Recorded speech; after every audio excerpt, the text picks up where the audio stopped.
We're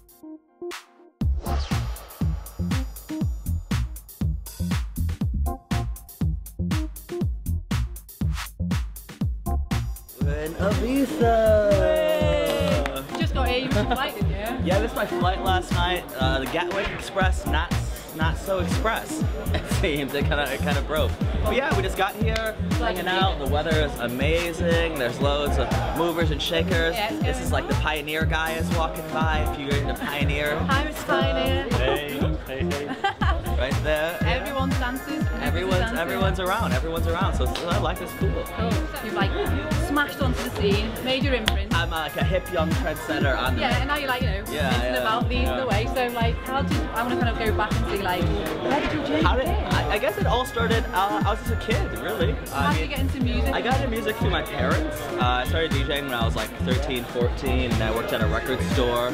And then everything came quite naturally, actually. I mean, it was never anything that I thought like, wow, I'm gonna be like a famous, I wanna be like a famous. You never had that before. No, not for one iota, not 1 second in my mind was it like, I wanna be a popular DJ. It was just my passion, you know? And I think the biggest thing, if you want to do something, anything in your life that inspires you, do it because of the passion, not because of what you kind of imagine it to be. Because basically, like, anytime you imagine anything or anytime you create an expectation, you've already made a level of kind of like letting yourself down.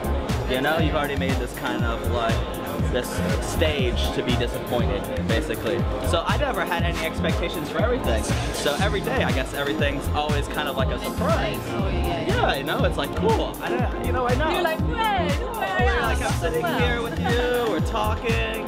And I'm doing, you're asking me how I got to this point in my life. You just kind of happen. It's like, I'm like, wow, it's surprising that someone even wants to talk to me about it. Where did decks and stuff come into your life? Did somebody buy them for you? Or did I got them for my 14th birthday. My folks bought me some decks, and then I saved up some money and got like techniques and stuff. But basically, I used to play a lot of sport, and then they say that you have to spend, it's either 10,000 or 100,000 hours on anything if you want to be successful. Really? Yeah, and then after you break that, I think it's 10,000 hours, and after you break the 10,000 hour mark of like practicing, let it be like if you want to do fashion, or anything that or like girl DJs coming up to strive for, you got to spend 10,000 hours of not expecting anything and losing a lot, and then eventually you just become good at it. You know? So I would spend like every day in my room, like 6-7 hours a day, just like listening to music and So did you know that fact when you were like... No, someone told me that fact like a couple weeks ago. Okay, you're like, well, I've done well. Yeah, so then I was like, yeah, but after, maybe I'm 26 now, so it's, what is that, 12 years? 12 years? I think I've logged a lot more than 10,000 hours, And now I've just become successful, so that's... It's kind of things, I think a lot of like the kids now who want to get into it, so you just thought about like, don't have that expectation. I think most kids that are trying to like, I want to be a DJ. Yeah, you can't do anything because you want to, or like kind of posturing, or like, well, if I do this, and if I do this, and if I make it music like this, then I'll become successful. Because it doesn't work like that. You have to be you. And that's like so important, I think, for everybody in everyday kind of life. Just be yourself.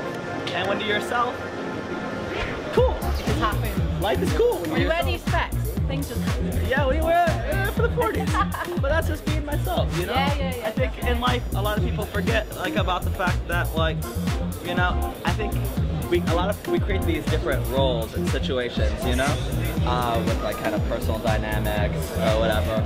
But where we create these roles for each other where we're not our true selves. And when you're not your true selves, you're compromising. And there should be no compromise to who you are as an individual.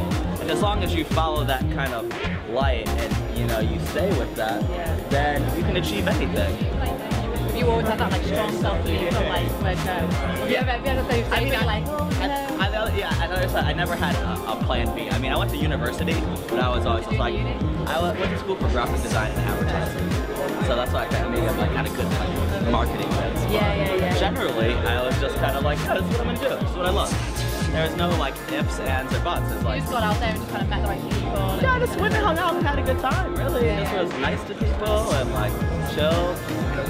Chill out, be nice, and then like next thing you know, you can maybe do this as a job. I mean, the game's changed a lot as well. I mean, coming up in America, there wasn't so much going on. I mean, there was like, we were just young kids hanging out on the street. This guy walking by right here, Clark Warner. He remembers me when I was a young kid on the street. He's trying to chill. He used to run Minus and runs Beatport now. Yeah, a big influence on me. I mean, his wife used to, his wife's name was Liz Copeland then. She had this radio show I would listen to every night. And you know, just get into music. Generally be into music. Yeah, just be amongst the industry and just be among, just immerse yourself in like music. Like that's gotta be like your entire life. So if it's not your life, then it's like, what are you doing? Yeah. I mean, if you're gonna be like a commercial DJ, then there's obvious other avenues to kind of like pursue or different strategies to kind of get to a certain place. But I don't really endorse that personally. You're not making like Twitter?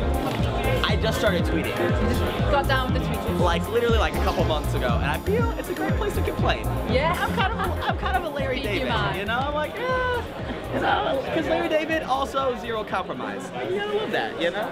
So yeah, when you don't, just don't compromise and just kind of be who you are. Yeah. And just do music for the love of it. If you love something, do it. Yeah. Do you play like instruments and stuff? I play the synthesizer. Did you learn that when you were like growing up as well? I learned it using like computers and like how to like modulate sound. So did you like learn to produce and stuff like when you were like? Yeah, I know. I started both at the same time. Yeah. So and then just kind of, you know, trial and error. You figure it out. A good thing if you're learning how to DJ. This is how I still DJ today. If the claps are on beat, perfect. So who was your inspiration, like music-wise, when you were growing up, or like music or non-music-wise? I don't know. And stuff, or? My folks had a big influence on me.